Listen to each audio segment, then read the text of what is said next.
स्वागत है बच्चों आप लोगों का मेरे YouTube चैनल में जिसका नाम है राहुल सिंह फिजिक्स। बच्चों अब तक हम लोगों ने जो निकाला है एक्सटेंडेड बॉडीज़ का पोटेंशियल निकाला है। अब हम लोग जो आगे पढ़ने वाले हैं सबसे पहले एक टॉपिक उठाते हैं। टॉपिक को बड़े ध्यान से देखना। टॉपिक नंबर 1 और टॉपिक का नाम मैं लिख देता हूँ pressure on surface of conductor. Pressure on surface of conductor मतलब कंडक्टर की सरफेस पर प्रेशर निकालना है। आप लोगों ने अब तक पढ़ चुके होंगे क्या, एक तो कंडक्टर के जो चार्ज होता है वो कहाँ पर रिसाइड करता है, उसके सरफेस पे। एक बात। दूसरी बात, अगर वो हमारे पास एक स्फीयर है तो जो चार्ज है वो यूनिफॉर्मली डिस्ट्रीब्यूट होगा। दो बात। तीसरी बात, इलेक्ट्रिक फील्ड जो होती है कंडक्टर की सरफेस पे, टोटल इलेक्ट्रिक फील्ड की बात कर रहा हूं मैं, वो सिग्मा बाई एप्सिलॉन नॉट होती है ना। चलिए अब आगे बढ़ते हैं। तो अगर इलेक्ट्रिक फील्ड है तो बच्चों फोर्स होगा तो प्रेशर भी होगा। तो वही प्रेशर कैलकुलेट करते हैं और बड़े ही आराम से और सिंपल तरीके से। बच्चों मान लीजिए कि मेरे पास ये एक आर्बिट्री बॉडी है, इमेजिनरी बॉडी है, कैसी भी हो सकती है लेकिन कंडक्टिंग है। इस पर पूरे पे चार्ज डिस्ट्रीब्यूटेड है ऐसे करके। अब इस पे जो चार्ज डिस्ट्रीब्यूटेड है वो इस तरीके से, मैंने क्या करा, यहां पर एक गॉसियन सरफेस ली, बहुत स्मॉल एरिया लिया, स्मॉल एरिया, ठीक है। अब ये जो स्मॉल एरिया है इस पर आप इलेक्ट्रिक फील्ड लिख सकते हैं, पता है हमें, ठीक है। अब मैंने ये जो स्मॉल एरिया लिया है इसको कितना मान लिया हमने, डी ए। और अब हमें निकालना क्या है, प्रेशर। प्रेशर निकालने के लिए बहुत ही सिंपल तरीका होता है। अब आपको क्या करना है, सबसे पहले तो जो ई नेट होगा यहाँ पर, वो ई नेट होगा sigma by epsilon not, net electric field on the surface of conductor, ठीक है। अब ये जो इलेक्ट्रिक फील्ड नेट है, अब ये दो चीजों की वजह से, एक तो ये चीज जो यहाँ पर है, ये बाहर वाला, और एक ये जो इसके अंदर है, जो मैंने यहाँ पर छोटी सी सरफेस ली हुई है ना, सिलेंड्रिकल सरफेस ले ली। तो एक तो ये वाला चार्ज जो कहां पर है, अंदर है, तो मैंने लिखा इलेक्ट्रिक फील्ड ड्यू टू अंदर वाला चार्ज, अंदर, plus electric field due to बाहर वाला चार्ज जो बाहर है बाकी, ये सारा, एंड इक्वल टू कितना, सिग्मा बाई एप्सिलॉन नॉट, ठीक है। मतलब ये जो इलेक्ट्रिक फील्ड होगी यहाँ पर, जो टोटल इलेक्ट्रिक फील्ड है, एक तो ये अंदर वाला चार्ज और ये बाहर वाला चार्ज। अब क्या करना है हमें, अब आपको याद क्या रखना है, अगर मैं इस वाले यहाँ पर प्रेशर निकालना चाहता हूं या फोर्स निकालता हूं तो वो फोर्स किसकी वजह से होगी, इसके चार्ज की वजह से तो होगी नहीं, खुद की वजह से, क्योंकि कोई चार्ज खुद पे तो कोई फोर्स नहीं लगा सकता। इसका मतलब इस वाले चार्ज पे जो फोर्स लगाएगी वो इस वाले बाहर वाले चार्ज की इलेक्ट्रिक फील्ड होगी। फिर रिपीट करता हूं, यहां वाले चार्ज पे जो फोर्स लगेगी वो कौन से वाले की वजह से लगेगी, बाहर वाले की वजह से। कितना चार्ज होगा यहाँ पर वो भी निकाल सकते हैं हम, तो डी क्यू चार्ज मान लिया, और डी क्यू बराबर कितना हो जाएगा, सिग्मा इंटू में डी ए। तो इस डी क्यू चार्ज पे जो यहाँ पर अंदर है, कौन फोर्स लगाएगा, बाहर वाले बाकी चार्जों की इलेक्ट्रिक फील्ड। तो अब ये जो मैंने यहाँ पर स्मॉल सा पार्ट लिया है, यहाँ पर ये एक थिन डिस्क की तरह काम करेगा, एंड इसकी इलेक्ट्रिक फील्ड बच्चों जो होगी वो बराबर होगी sigma by 2 epsilon not, sigma by 2 epsilon not, thin sheet की तरह काम करेगा ये, है ना। अब देखें जरा, तो इलेक्ट्रिक फील्ड अंदर वाले की हमें पता है कितने, sigma by 2 epsilon not plus sigma, electric field किसकी वजह से, बाहर वाले की वजह से, और बराबर कितना, सिग्मा बाई एप्सिलॉन नॉट, ये इधर आ जाएगा। तो ई इलेक्ट्रिक फील्ड ड्यू टू बाहर वाला कितना आ गया, sigma by 2 epsilon not after solution, है ना। अब बच्चों इसको सॉल्व करने के बाद इतना आया हमारे पास। नाउ इलेक्ट्रिक फील्ड से क्या निकाल सकते हैं, फोर्स। याद करो, इस वाले की इलेक्ट्रिक फील्ड निकल गई, इस पे फोर्स निकालनी है तो क्या लिखा जाएगा, डी एफ बराबर कौन से चार्ज पे फोर्स निकालनी है, इस वाले पे जो कि डी क्यू है, इनटू में इलेक्ट्रिक फील्ड किसकी होगी, बाकी वाले की, तो इलेक्ट्रिक फील्ड बाहर वाले की। हो गया बस आंसर। डी क्यू की जगह कितना लिखा जा सकता है बच्चों, sigma D A into electric field की जगह कितना, सिग्मा अपॉन में 2 एप्सिलॉन नॉट, कितना आ जाएगा, ये डी एफ है यहाँ पर आएगा, तो नीचे आ जाएगा डी एफ बाई कितना, D A, and equal to कितना, सिग्मा स्क्वायर अपॉन में 2 एप्सिलॉन नॉट। अगर आपको याद हो, फोर्स अपॉन में एरिया हो जाएगा pressure, and pressure is equal to sigma square upon में 2 एप्सिलॉन नॉट, ठीक है। तो यहाँ से हम क्या निकाल सकते हैं, प्रेशर निकाल सकते हैं on the surface of conductor. Procedure बहुत आसान था, याद क्या रखना है, जिस चार्ज पे फोर्स निकालनी है तो इलेक्ट्रिक फील्ड बाकी वाले की लेनी है। और जो नेट इलेक्ट्रिक फील्ड पढ़ी हमने कंडक्टर में, गॉसियन सरफेस वगैरह पढ़ा था जब हमने, और गॉस थ्योरम की सहायता से हम लोगों ने पढ़ा था कि कंडक्टर की सरफेस पे इलेक्ट्रिक फील्ड कितनी होती है, सिग्मा बाई एप्सिलॉन नॉट। तो ये प्रेशर का फॉर्मूला आ गया, ठीक है। अब थोड़ा सा और बढ़ते हैं आगे। दूसरा, एनर्जी डेंसिटी। एनर्जी डेंसिटी क्या निकाल रहे हैं, एनर्जी डेंसिटी ऑफ कंडक्टर। मतलब अगर मैं आपसे ऐसे बोलूं कि एक जो कंडक्टर होता है, कंडक्टर के पास चार्ज होता है, और वो चार्ज कहां पर होता है, उसके सरफेस पे, और जो चार्ज सरफेस पर होता है उसकी वजह से इलेक्ट्रिक फील्ड होती है, और इलेक्ट्रिक फील्ड का मतलब एनर्जी वहां पर। तो अब हमें क्या याद रखना है, ऐसे समझे हम मान लीजिए मेरे पास एक कंडक्टर हुआ करता था बच्चों, ऐसी शेप है। अब यहाँ पर जो भी चार्ज है उस चार्ज पर रिपल्शन हो रहा होगा और प्रेशर भी लग रहा है, फोर्स भी लग रहा है, जो मैं कैलकुलेट कर चुका हूँ प्रेशर ऑलरेडी। तो इसमें जो फोर्स लग रही होगी सरफेस पे, उसकी वजह से इसका मान लो सरफेस एरिया इंक्रीज हो गया इतना, इतना। कितना इंक्रीज हो गया? मान लो dx, कितना इंक्रीज हो गया? dx। वो फोर्स कैसे लग रही है? इस तरफ लग रही है, ऐसे करके, ठीक है। तो अब क्या करा जाए, डिस्प्लेसमेंट हो, मतलब ये जो सरफेस, ये जो कंडक्टर था हमारे पास, इसमें रिपल्शन की वजह से एक फोर्स लग रही है जो सब जगह से, उसकी वजह से इसका एरिया इंक्रीज हो गया, ठीक है। अगर एरिया इंक्रीज हो गया यहाँ पर तो वर्क हुआ, और वर्क बराबर क्या होता है? Force into displacement. तो कर लेते हैं, आंसर बहुत आसान है। तो dw वर्क बराबर हो जाएगा बच्चों force on surface of conductor into displacement कितना? dx।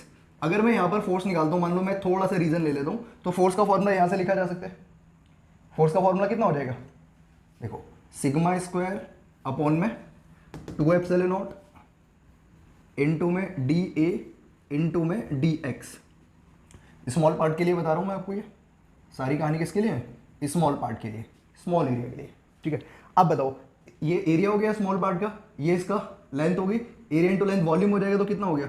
सिग्मा स्क्वायर अपॉन में 2 एप्सिलॉन नॉट इनटू में वॉल्यूम स्मॉल वाला। पूरा निकालना है तो इंटीग्रेशन कर देंगे। चलिए अब आगे गया, ये जो वर्क है किसकी फॉर्म में स्टोर हो जाएगा? एनर्जी की फॉर्म में। तो मैंने इस एनर्जी को DE मान लिया, ये वॉल्यूम नीचे आ जाएगा इसके, तो कितना हो जाएगा? DE अपॉन में dV बराबर कितना? सिग्मा स्क्वायर अपॉन में 2 epsilon not, sigma square upon में 2 epsilon not. Energy per unit volume, energy per unit volume. अगर मैं इंटीग्रेशन करूंगा बच्चों, पूरे का वॉल्यूम आ जाएगा। तो एनर्जी डेंसिटी को स्मॉल यू से रिप्रेजेंट करते हैं, एनर्जी पर यूनिट वॉल्यूम बराबर आ गया सिग्मा स्क्वायर अपॉन में 2 epsilon not, sigma square upon में 2 एप्सिलॉन नॉट। और इसी फॉर्मूले को हम दूसरे फॉर्म में भी लिख सकते हैं, आपको याद होगा, E बराबर सिग्मा अपॉन में epsilon not, electric field on surface of conductor. देखो अगर मैं इसका इंटीग्रेशन करूंगा ना बच्चों, तो पूरे कंडक्टर की एनर्जी आ जाएगी, पूरा वॉल्यूम आ जाएगा। हमने निकाला कितने के लिए? स्मॉल एलिमेंट के लिए, ठीक है। अब देखो जरा, सिग्मा की जगह यहां से रखता हूं, तो U बराबर आएगा मेरे पास half epsilon nought E square, half epsilon nought E square. और अगर केवल एनर्जी निकालनी है, केवल क्या निकालनी है? एनर्जी ऑफ कंडक्टर, तो एनर्जी कितना हो जाएगा? E बराबर हाफ, E क्या इसको मैं U मान लेता हूँ ना, कंफ्यूजन होगी वरना आप लोगों को। तो U बराबर कितना हो गया? हाफ एप्सिलॉन नॉट E मतलब इलेक्ट्रिक फील्ड इनटू में वॉल्यूम। तो U बराबर कितना आ गया? Half epsilon nought E square into में V मतलब वॉल्यूम। यहाँ पर बच्चों मैं यहाँ पर इसको क्लियर कर देता हूँ, V का मतलब है वॉल्यूम, U मतलब एनर्जी। और आप अगर ध्यान से देखें ना, तो जो एनर्जी है वो किसकी वजह से? इलेक्ट्रिक फील्ड की वजह से। एनर्जी किसकी वजह से? इलेक्ट्रिक फील्ड की वजह से। लेकिन ये इलेक्ट्रिक फील्ड जा कहाँ तक रही होगी? तो फिलहाल मेरे अकॉर्डिंग तो ये यहाँ से यहाँ तक जा रही है, और कहाँ तक जा रही है? मान लीजिए इन्फिनिटी तक जा रही है। लेकिन हमने अभी कहाँ तक के लिए निकाला था? यहाँ पर स्मॉल डिस्प्लेसमेंट के लिए ना, ठीक है। अब ये जो एनर्जी जा रही है यहाँ पर, वो एनर्जी कंडक्टर की सरफेस से और कहाँ तक जा रही होगी? इन्फिनिटी तक। कंडक्टर की सरफेस से और कहाँ तक जा रही होगी? इन्फिनिटी तक। मतलब अंदर तो कोई एनर्जी नहीं है, लेकिन जो एनर्जी है बाहर है, और वो कहाँ से? कंडक्टर की सरफेस से लेकर इन्फिनिटी तक। तो आप लोगों को इस डेरिवेशंस में, हालांकि बहुत ज़्यादा अब CBSE में तो ये आता नहीं है, लेकिन कुछ चीज़ें हमें जो याद रखनी है आगे सीखने के लिए, अपने लेक्चर को जो हम कंटिन्यू करेंगे तो इन सब की जरूरत पड़ेगी। सबसे पहले एक प्रेशर का फॉर्मूला हमने डिराइव किया। प्रेशर होता है सिग्मा स्क्वायर अपॉन में 2 एप्सिलॉन नॉट। फिर हमने energy on the surface of conductor निकाली, एक आर्बिट्री कंडक्टर लिया हुआ था। देन उसके बाद हम लोगों ने उसकी एनर्जी का फॉर्मूला निकाला, half epsilon nought E square into volume, और एनर्जी डेंसिटी का half epsilon nought E square. मतलब कंडक्टर की जो एनर्जी है वो किसकी वजह से? इलेक्ट्रिक फील्ड की वजह से। उम्मीद करता हूं यहां तक समझ में आ गया होगा आप लोगों को। इस वाले को नोट डाउन करेंगे आप लोग।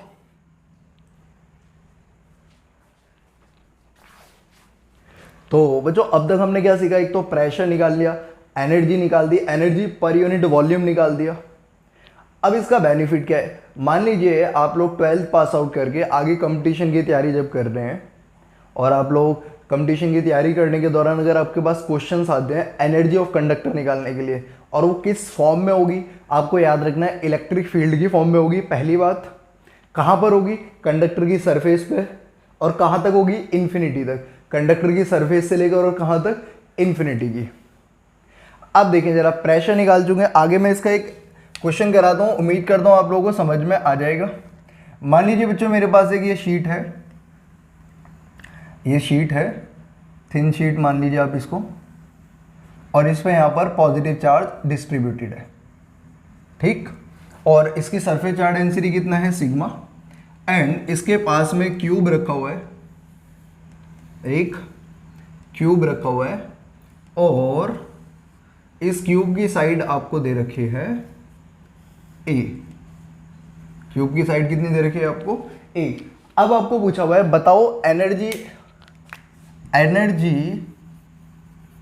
इनसाइड या कन्फाइंड इन क्यूब, इनसाइड क्यूब।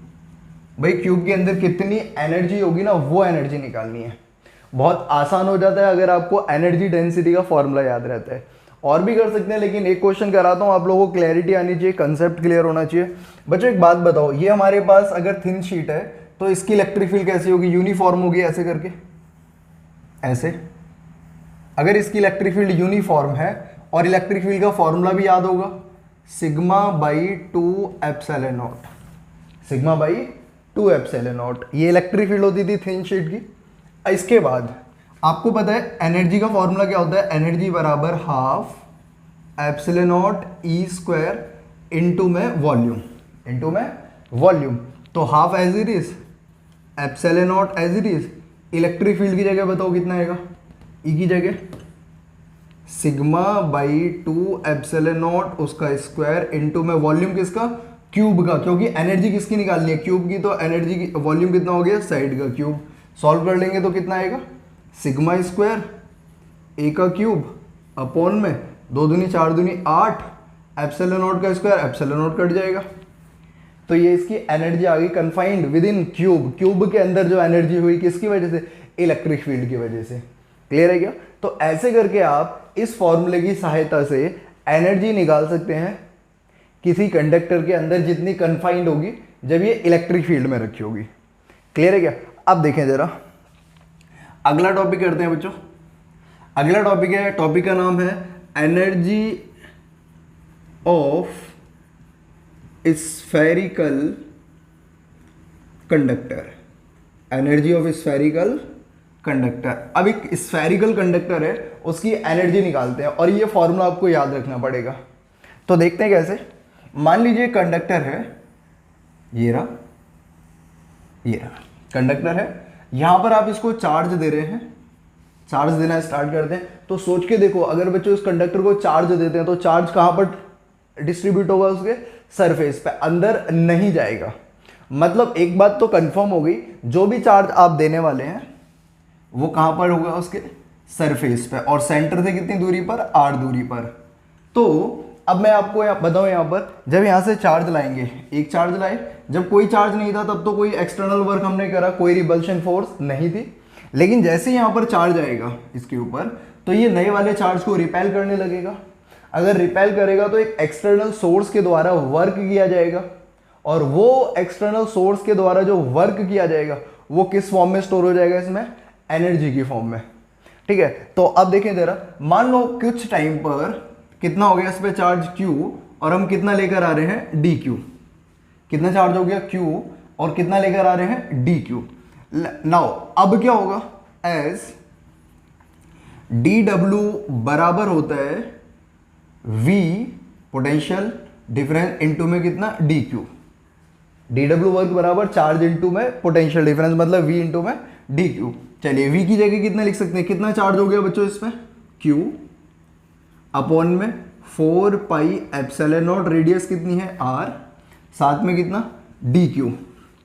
इतना करने के बाद अब क्या करेंगे, इसका इंटीग्रेशन,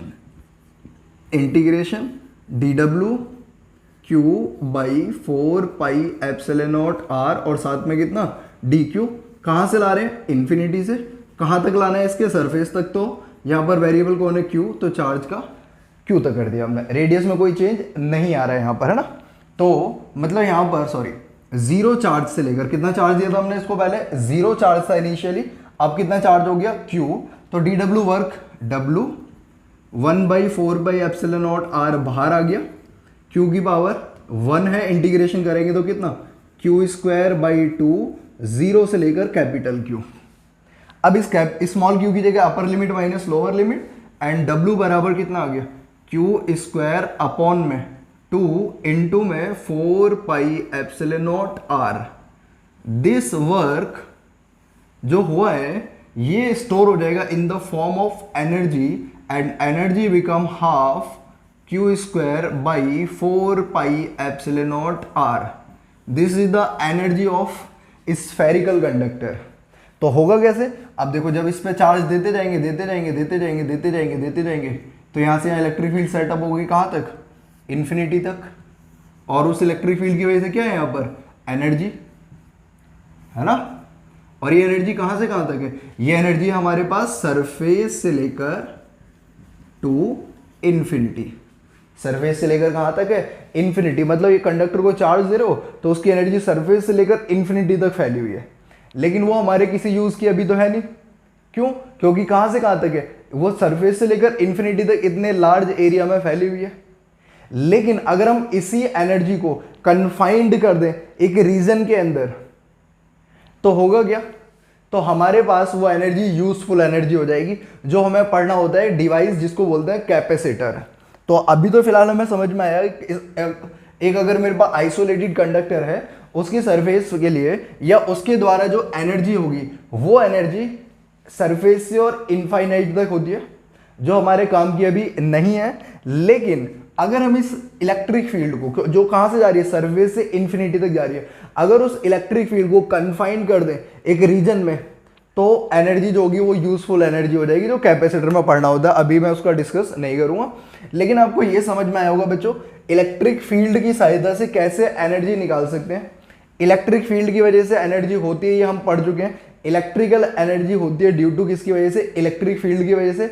आपको अगर ऑप्शन क्या कहते हैं ऑप्शनल वाले क्वेश्चन मिलते हैं तो क्या याद रखना है, electrical energy due to electric field. Formula याद है ना, energy density half epsilon naught E square. चलिए यहां तक आप इसको नोट डाउन करेंगे, फिर आगे करते हैं। तो बच्चों अब तक क्या सीखा हमने, कंडक्टर आर्बिट्री सरफेस अगर होगी तो इलेक्ट्रिक फील्ड एनर्जी निकाली, एनर्जी डेंसिटी निकाली, प्रेशर निकाला। स्फेरिकल कंडक्टर के लिए हमने एनर्जी निकाली। अब लेकिन थोड़ा सा टफ वाला पार्ट है, लेकिन बहुत आसानी से समझ में आने वाला है। क्या पार्ट है, सुनो मेरी बात ध्यान से। अब हमारे पास जो पढ़ने वाले हैं एनर्जी, वो नॉन कंडक्टिंग स्फीयर के लिए पढ़ रहे हैं, नॉन कंडक्टिंग स्फेरिकल।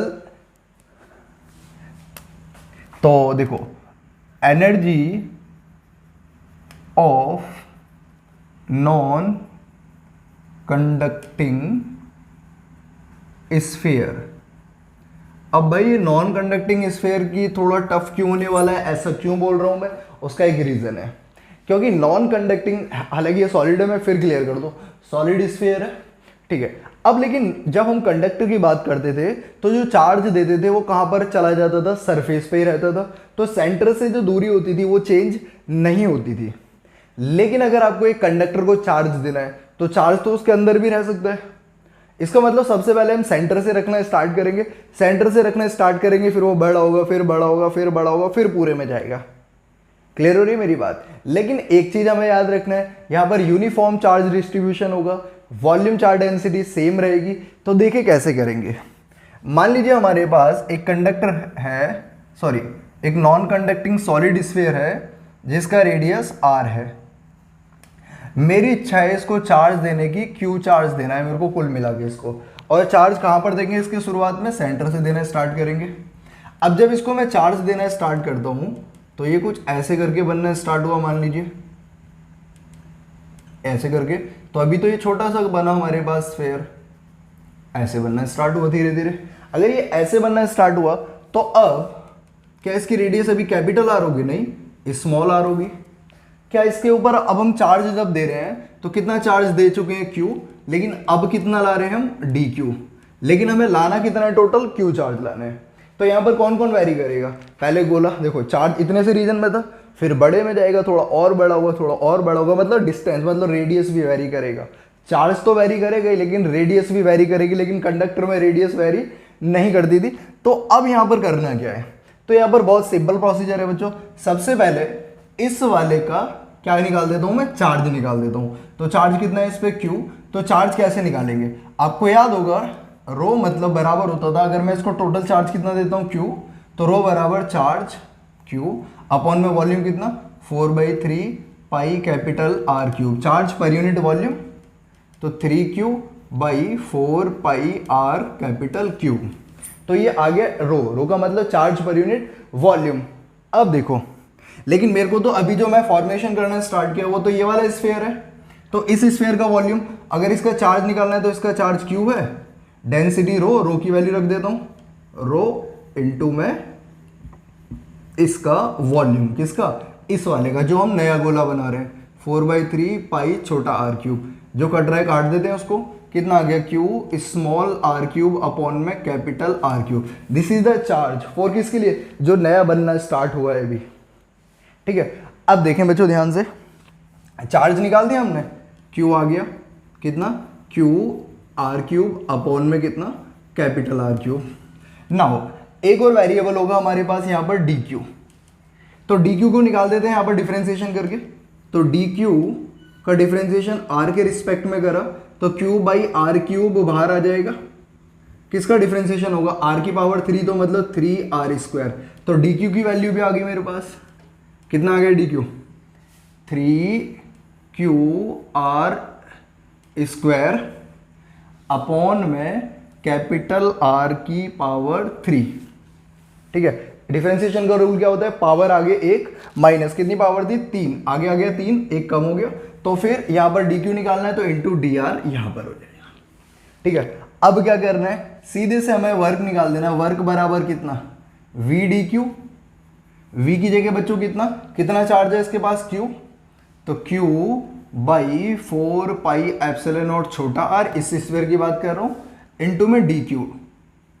अब क्या करना है, अब तो आसान हो गया, क्यू की वैल्यू ये रही मेरे पास, डी क्यू की वैल्यू ये रही मेरे पास, दोनों वैल्यूज को पुट कर देता हूं, तो डी डब्ल्यू बराबर कितना, 1/4 पाई एप्सिलॉन नॉट छोटा आर इनटू में क्यू की वैल्यू कितना, क्यू आर क्यूब अपॉन में आर की पावर 3, ठीक है, इनटू में डी क्यू की वैल्यू भी यहां से रख दो, 3qr² अपॉन में capital R cube D R, देखना 3 और ये कितना 2 है ना, गड़बड़ तो नहीं गई, 4/3 पाई आर क्यूब इतना हो गया, चार्ज निकाल दिया, चार्ज आ गया कितना, क्यू आर क्यूब अपॉन में ये, फिर मैंने डी क्यू निकाला, इतना आ गया, पावर आ गया 1 माइनस, यहाँ से आ गया कितना, क्यू बाई 4/ε0 आर, और साथ में कितना डी क्यू, क्यू की वैल्यू रखी, क्यू की वैल्यू कितनी, क्यू आर क्यूब अपॉन में इतना, डी क्यू की वैल्यू कितना, 3qr² आर की पावर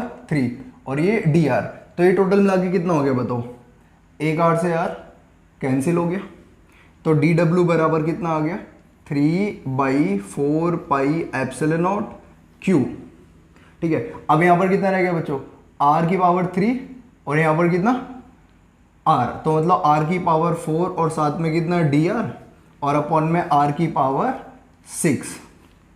अब इसका इंटीग्रेशन कर दो आप लोग, कहाँ से कहाँ तक, वेरिएबल कौन है हमारे पास, इंटीग्रेशन करते ही आंसर आ जाएगा आपका, इंटीग्रेशन करा कहाँ से कहाँ तक, आर वेरिएबल है तो 0 से लेकर कैपिटल आर तक, तो डब्ल्यू बराबर कितना, 3q/4 pi epsilon naught R की पावर 6 इनटू में, इसका इंटीग्रेशन करूंगा, पावर कितनी है इसकी 4, इंटीग्रेशन होगा तो पावर में 1 जुड़ जाएगा, 5 हो जाएगा, अपॉन में 5 नीचे और 0 से लेकर r तक, इसको यहाँ बाहर ले लेता हूँ, तो w बराबर कितना हो गया, 3/5 इंटू में q/4 pi epsilon naught r, this is the energy of non conducting sphere, energy of non conducting sphere 3/5 q/4 by epsilon naught r।